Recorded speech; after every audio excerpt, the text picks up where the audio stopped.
There is one more type of problem that I want to show you how to solve with regards to the acid-base properties of salt solutions. So this problem is different from the last like 3 or 4 examples that I've done for you. This problem is asking for you to calculate the molarity of a salt solution that will give us a specific pH. And the other problems that we've done, we've been given the molarity and asked to figure out what the pH would be. So this problem is kind of backwards. We're going to tackle it in the same way. We're not going to be able to use the exact same steps, but we're going to set the problem up the same way that we have set the previous problems up. So we're going to start by writing an equation for our ionic compound, our salt, KCH3COO. And the first reaction that we're writing is just simply the dissociation of this compound into the cation and the anion. And we've talked about how this is going to be one of the tricky parts of solving this problem for you, because as beginners, it is kind of hard to look at a complicated molecule like that and know what's the cation, what's the anion. But I want you to trust your intuition, recognize the potassium in here. That's a very common cation. Recognize that potassium cation, trust yourself, that's a K+ ion. And that means the rest of this ionic compound, CH3COO, that's our anion, and it has to have a -1 charge. And you know, if you learned your polyatomic ions, you would recognize that polyatomic ion as well. And so we're going to make an ice table, or we're going to set up an ice table for this dissociation. The thing that's different right now, we have a different situation already, that we don't know the initial molarity of the KCH3COO. That's exactly what we're trying to figure out, this initial molarity. So we have no idea what it is. We do know, however, that we don't have any potassium ion or CH3COO- ion. We know we've got that. If we did know this particular number, instead of calling it Y or question mark, let's call it Y. I don't want to call it X because we use X very specifically in ice tables. So I don't want to use the letter X, but let's just call this Y. Let's say we have Y amount of this KCH3COO. Whatever that amount is, we know that all of it is going to dissociate. It's going to completely dissociate. That's what the forward arrow means.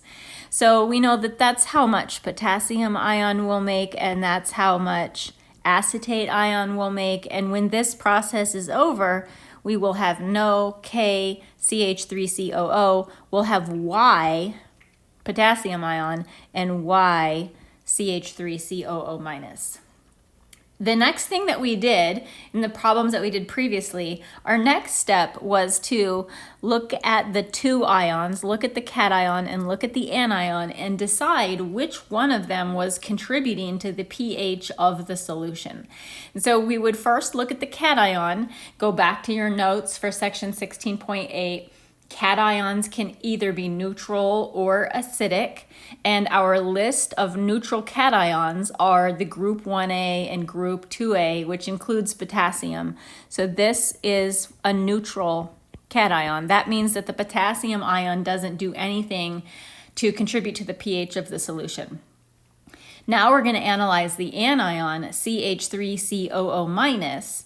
We're going to look at our possibilities for anions. Anions can either be neutral or they can be basic. And you have a list of 5 neutral anions. This is not one of the neutral anions, which means that this CH3COO- is basic. And that means that this, the basic anion, this is what makes the solution have a pH of 8.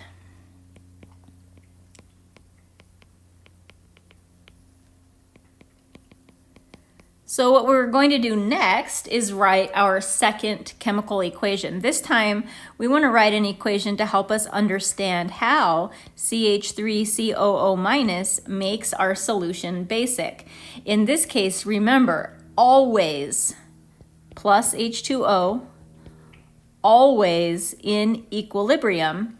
And when the solution is basic, when we are doing a reaction with a base, one of the products is always OH minus.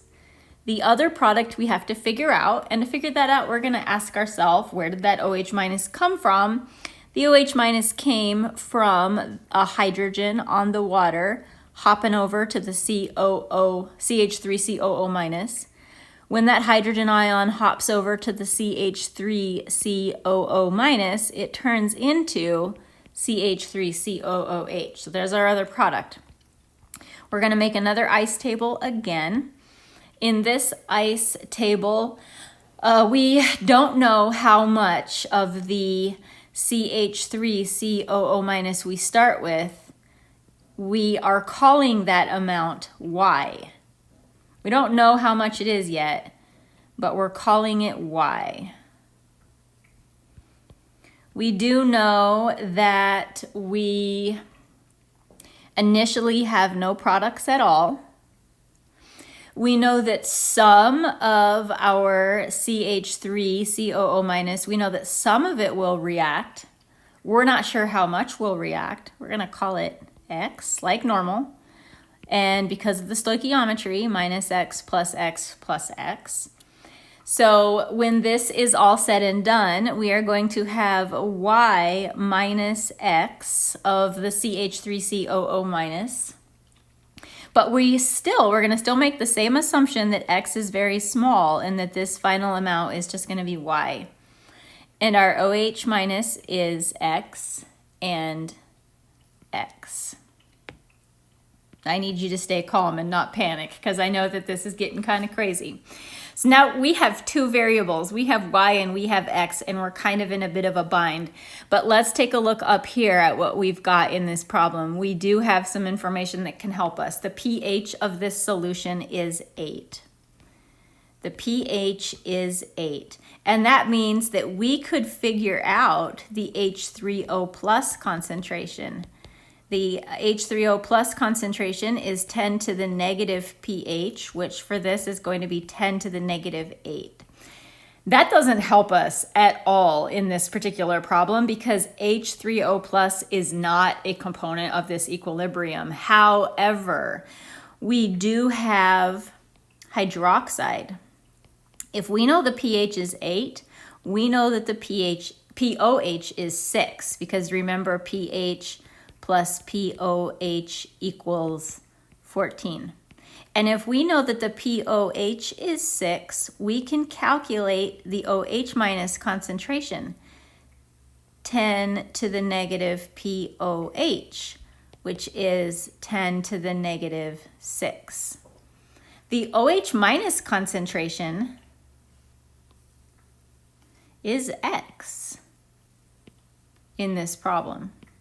So now we actually know one of our variables here, 10 to the negative 6. And the value of X is the same throughout the whole entire ice table. So we also know the concentration of the CH3COOH. So this makes it a little bit better because we've narrowed down. Now we only have one unknown variable, Y.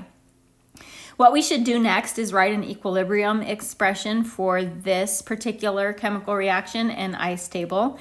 This is a base. I know it's a base because I'm producing OH minus. So I want to write a KB. KB is my product, OH minus, times my other product, CH3COOH, over the reactant, CH3COO minus. And I'm going to plug in what I know. Do I know KB? No, I don't know KB. I know Ka, but I don't know KB. But we can figure out KB. Let's go ahead and figure out KB down here. Ka times Kb equals Kw.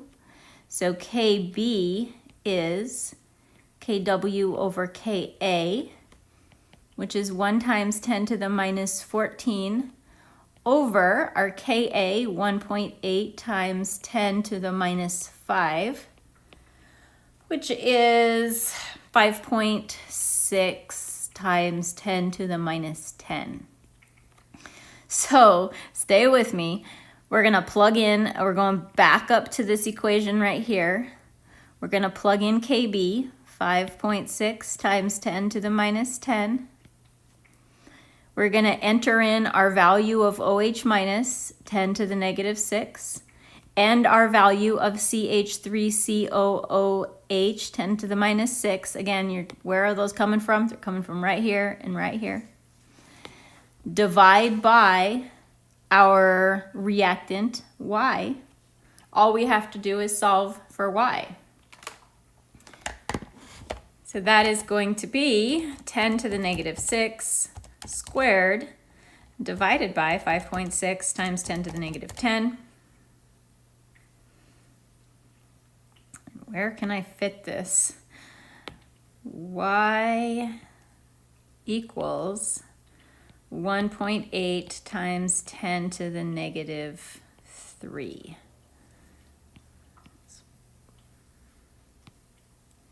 And that is the molarity of the solution that we need to get the correct pH. So let's put it up here because we did a lot of work for that.